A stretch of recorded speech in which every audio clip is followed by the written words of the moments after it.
Peace starts when you stop saying yes to everyone.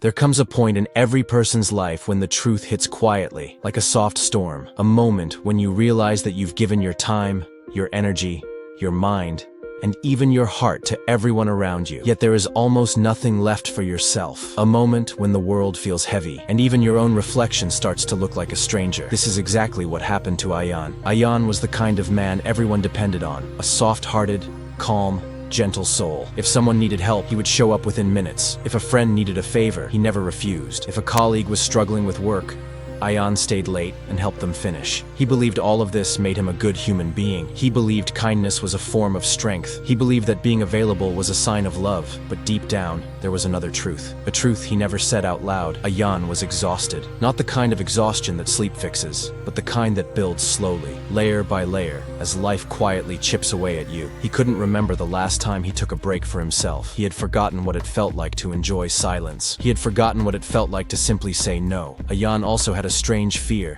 Whenever he imagined refusing someone, he felt guilty. He felt he was disappointing them.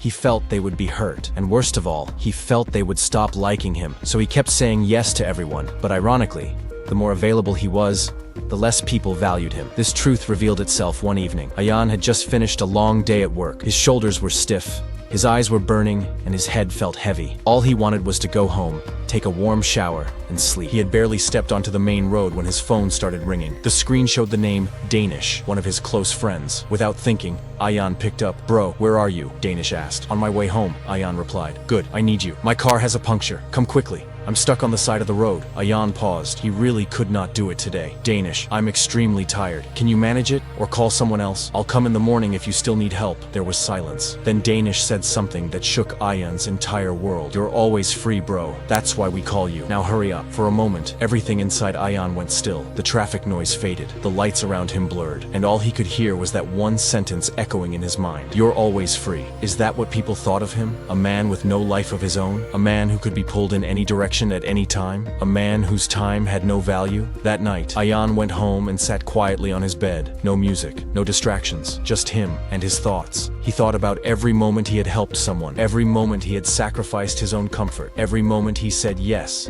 even when his heart wanted to scream no. And he realized something powerful. People do not value what is available all the time. People do not respect what comes too easily. People do not appreciate someone who doesn't protect their own boundaries. Ayan whispered to himself, "I'm not free. I just stopped valuing myself." That night changed him. Something shifted inside. Not anger, not bitterness, just clarity. The clarity that if he continued living like this, he would eventually lose himself completely. So Ayan made a decision. From today, I am no longer Mr. Available. The next morning felt different. The sun was the same. The city was the same. The people were the same. But Ayan was not. He felt lighter, calmer, more in control. For the first time in years, he said no without guilt. A simple, "I can't do this right now." A simple, "I'm busy." A simple, "maybe later." And surprisingly, the world did not collapse. Nobody broke down. People simply adjusted. Slowly, Ayan made changes. He stopped replying to messages instantly. He put his phone on silent during his personal time. He prioritized his mental peace. He took breaks when he needed them. He said yes only when he genuinely wanted to help. He joined a gym and began taking care of his health. He bought a few books and started reading again. He picked up old hobbies he had abandoned years ago. He even learned to cook simple meals for himself. It felt like he was meeting himself after a long time. But change comes with reactions. Some people felt offended. Some complained. Some even said he had developed an attitude.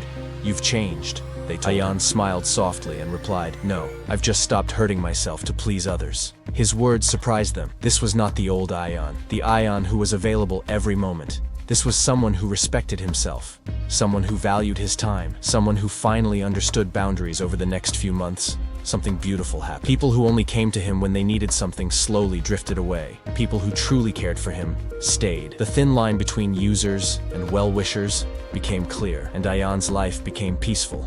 Not because problems disappeared, but because he stopped giving his energy to the wrong places. 6 months later, Ayan stood in front of a mirror. He looked healthier. His eyes looked calm. His face looked confident. And for the first time in a very long time, he liked the person staring back at him. He had learned a simple, powerful rule. When you respect your time, the the world learns to respect it too. Ayan was no longer run by guilt, no longer controlled by people's expectations, no longer trapped by constant availability. He had become a man with boundaries, a man who understood his worth, a man who finally lived his own life. Ayan transformed, and the world around him transformed too. Today, his phone still rings, people still ask for favors, life is still busy. But now, Ayan chooses when to say yes and when to say no. He chooses himself. He chooses his peace. He chooses his growth. He is no longer the man everyone pulled in every direction. He is no longer the man who sacrificed himself just to be liked. He is no longer the man who feared saying no. He is finally no more Mr. Available.